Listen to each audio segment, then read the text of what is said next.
Customer adalah istilah yang tidak asing lagi di dunia bisnis. Customer adalah istilah bahasa Inggris yang digunakan untuk merujuk pada pelanggan.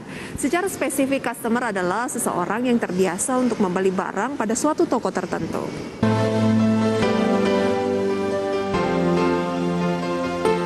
Customer adalah istilah yang tidak lagi asing di dunia bisnis. Customer adalah istilah bahasa Inggris yang digunakan untuk menyebut pelanggan, walaupun begitu penggunaannya sudah dipahami oleh kebanyakan orang. Apalagi setiap orang tentunya menggunakan berbagai produk yang ditawarkan suatu perusahaan. Sementara itu perusahaan menawarkan produk biasanya memiliki customer service atau layanan pelanggan untuk meningkatkan kepuasan customer. Customer adalah istilah bahasa Inggris yang digunakan untuk merujuk pada pelanggan. Pelanggan atau customer adalah individu atau rumah tangga, perusahaan yang membeli barang atau jasa yang dihasilkan dalam ekonomi. Secara spesifik, customer adalah seseorang yang terbiasa untuk membeli barang pada suatu toko tersebut. Makna customer adalah pihak ketiga di luar sistem perusahaan yang karena sebab tertentu membeli barang atau jasa perusahaan. Kebutuhan pelanggan atau customer dapat didefinisikan sebagai barang atau jasa yang dibutuhkannya untuk mencapai tujuan tertentu. Lantas seberapa penting memiliki customer dalam sebuah bisnis? Dan lebih penting mana mempertahankan customer lama atau mencari customer baru? Saksikan lengkapnya hanya di IDX Version Closing. Arti customer atau pelanggan secara umum adalah organisasi atau orang yang membeli suatu produk barang atau jasa dari suatu toko maupun bisnis tertentu. Nah, beberapa ahli ada yang mengatakan bahwa arti customer adalah pelanggan berupa individu maupun perusahaan atau rumah tangga yang berbelanja suatu produk barang, jasa atau ide dari suatu penjual atau pemasok. Nah, arti customer dalam hal ini tidak melulu loh tentang konsumen, karena bisa juga diartikan sebagai seorang pelanggan yang berbelanja suatu produk untuk dijual atau diberikan ke orang lain, bukan untuk dikonsumsi atau digunakan sendiri.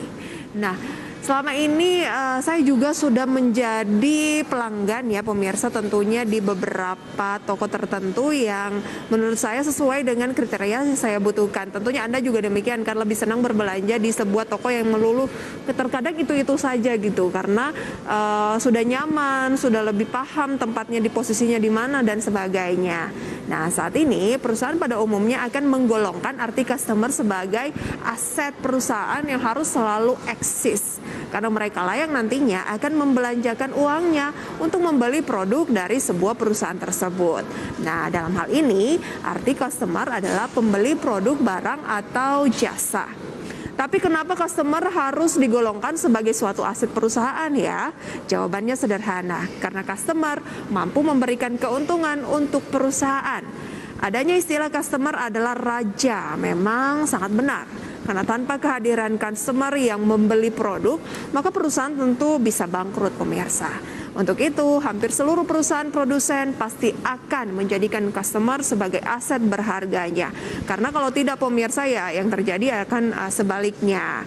Nah, pemirsa, customer adalah sebuah bisnis dikenal dengan istilah customer retention. Customer retention adalah aktivitas atau tindakan yang dilakukan untuk mempertahankan atau membuat customer lama membeli lagi atau tetap menggunakan jasa produk yang mungkin Anda tawarkan. Lantas, bagaimana caranya melakukan customer retention? Simak selengkapnya dalam grafis berikut ini.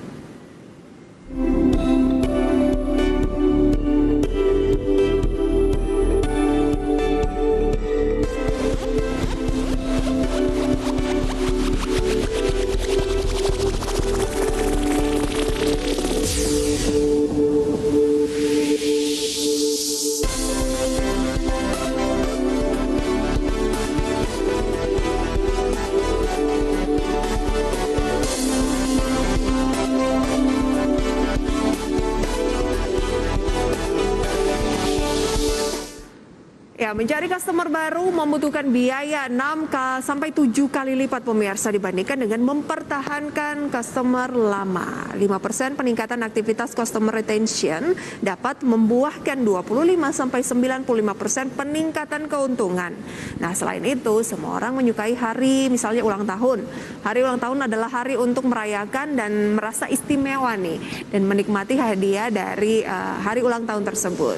Perusahaan menggunakan email ulang tahun tahun mungkin untuk terhubung dengan audiens, mengucapkan beberapa kata baik, serta mengingatkan tentang layanan dan juga produk. Anda tentu sering mendapatkan email begitu ya, yang memberikan ucapan ulang tahun, kemudian juga diikuti dengan diskon atau sekedar sapaan ya, sudah lama tidak berjumpa dan sebagainya. Nah, salah satu cara yang digunakan adalah mengirimkan email ulang tahun ini. Email ulang tahun adalah jenis pesan yang dipicu oleh tanggal yang disebutkan pengguna sebagai hari ulang tahun mereka. Nah, pesan-pesan ini secara otomatis dikirim ke pelanggan pada hari ulang tahun mereka atau beberapa waktu sebelum acara. Kemudian pemirsa, ada Salesforce yang melaporkan bahwa 73% pemasar menilai email ulang tahun ini efektif atau sangat efektif. Selain itu, email ulang tahun terbukti menjadi titik manis yang nyata untuk mencapai kesuksesan pemasaran email. Laporan pemicu email ini, pemasaran mengungkapkan bahwa email ulang tahun mendapatkan hampir 2 kali lebih banyak pembukaan dan juga klik unik jika dibandingkan dengan kampanye bisnis seperti biasa. Nah, mengirim email selamat ulang tahun membantu untuk meningkatkan pendapatan. Menurut Experian, email ulang tahun memiliki pendapatan 342% lebih tinggi dibandingkan dengan kampanye promosi reguler. Kemudian peningkatan reputasi merek juga, dan juga mengirim email pada hari khusus pengguna memungkinkan Anda menjangkau audiens Anda dengan informasi yang relevan dan memelihara ikatan perusahaan dengan pelanggan, dan mengaktifkan kembali pelanggan yang mungkin sudah lama tidak aktif.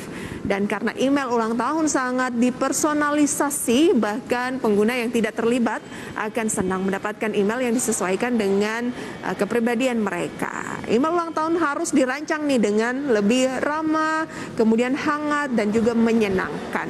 Cobalah menawarkan kupon hadiah pemirsa yang dipersonalisasi berdasarkan minat pelanggan Anda dalam email ulang tahun. Berikan penawaran rahasia yang menarik agar pelanggan penasaran nih dan melakukan action pada email. Buat desain email dengan menarik dan disesuaikan dengan segmentasi pelanggan Anda. Misalnya kalau cowok, kemudian kalau perempuan ya juga harusnya lebih sweet gitu ya. Selanjutnya, bagaimanakah tips memberikan voucher dan kupon kepada customer? Berikut kita saksikan dalam tayangan berikut ini. Seperti kita ketahui, poin penting dalam meningkatkan rate penjualan sebuah produk atau layanan dalam bisnis adalah promosi. Banyak sekali cara-cara berpromosi yang telah diterapkan para pebisnis, salah satunya adalah dengan mengadakan voucher kupon sebagai media promosi. Voucher kupon merupakan potongan harga yang tidak bisa diuangkan pada saat itu juga, namun bisa dibelanjakan dalam bentuk barang sesuai nilai harga dalam voucher tersebut. Tujuan pemberian voucher kupon sendiri adalah agar konsumen datang kembali dan melakukan sebuah transaksi. Voucher kupon bisa menjadi media promosi yang lebih efektif daripada iklan. Pemasangan iklan pada media jelas membutuhkan biaya yang tidak sedikit. Sedangkan voucher kupon seakan sebuah iming-iming bagi konsumen untuk kembali datang di waktu tertentu dan menukarkannya menjadi sebuah barang atau mengurangi pembelanjaan pada hari itu juga. Beberapa tipe bisnis yang cocok untuk media promosi berupa voucher kupon adalah bisnis yang bergerak dalam bidang jasa, bisnis yang memiliki pengeluaran tetap tinggi, dan juga bisnis lifestyle yang berlokasi di kota besar. Dari berbagai sumber, IDX Channel. Seiring dengan perkembangan dunia digital, voucher kupon sebagai media promosi pun bisa dilakukan dengan sistem online yang dikenal dengan istilah e-voucher. Banyak bisnis yang mengembangkan sayapnya ke ranah online untuk menjangkau pangsa pasar yang tentunya lebih luas. Dan voucher kupon masih digunakan sebagai salah satu media promosi yang tentunya dapat mendatangkan arus pembeli bahkan juga pelanggan. Bisnis jasa merupakan bisnis yang cocok menggunakan voucher kupon untuk promosinya dibandingkan dengan bisnis yang menjual produk. Misalnya bisnis jasa itu adalah misalnya Anda punya klinik kecantikan dan sebagainya. Hal ini disebabkan nilai margin bisnis jasa umumnya lebih besar, sehingga akan sangat menguntungkan jika memanfaatkan voucher kupon. Contoh bisnis jasa adalah tadi pemirsa ya, salon mungkin, kemudian bisnis travel, bisnis perhotelan, bisnis transportasi dan juga sebagainya. Kemudian pelanggan tentunya ingin merasa unik dan juga istimewa. Jadi jika Anda dapat menyesuaikan penawaran Anda berdasarkan kebutuhan masing-masing pelanggan, Anda akan mampu mempertahankan pelanggan. Bagaimana cara membuat penawaran yang sesuai? Anda bisa mencatat informasi pelanggan nih. Dengan demikian, dari informasi yang terkumpul tersebut, Anda dapat membuat penawaran unik untuk masing-masing pelanggan berdasarkan minat dan juga kebutuhan mereka.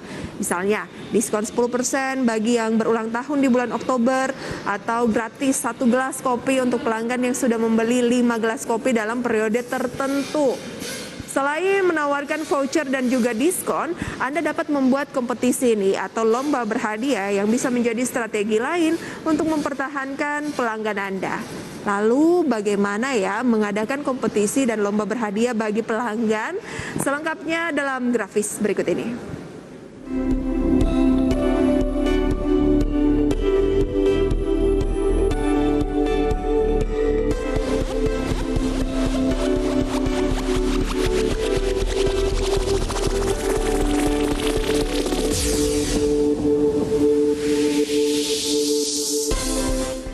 Jadi udah gambaran pemirsa ya seberapa penting mempertahankan customer, bahkan kalaupun itu adalah customer yang lama dibandingkan dengan menggrab customer yang baru, itu adalah dua hal yang sama-sama penting. Anda tentu melihat ya, biasanya nih ada perusahaan besar yang ternyata akhirnya gulung tikar ataupun hampir bangkrut karena ya tidak mampu untuk menggrab pasar yang baru. Demikian juga dengan konsumernya yang lama justru lari ke consumer, maksud saya adalah perusahaan-perusahaan yang baru nih. Nah, mungkin ada kesalahan di sana pemirsa. Jadi tips-tips tadi mungkin bisa Anda coba mulai dari sekarang ketika kedatangan customer, dicatat gitu ya hari ulang tahun atau yang lainnya biar bisa menjalin hubungan yang lebih dekat.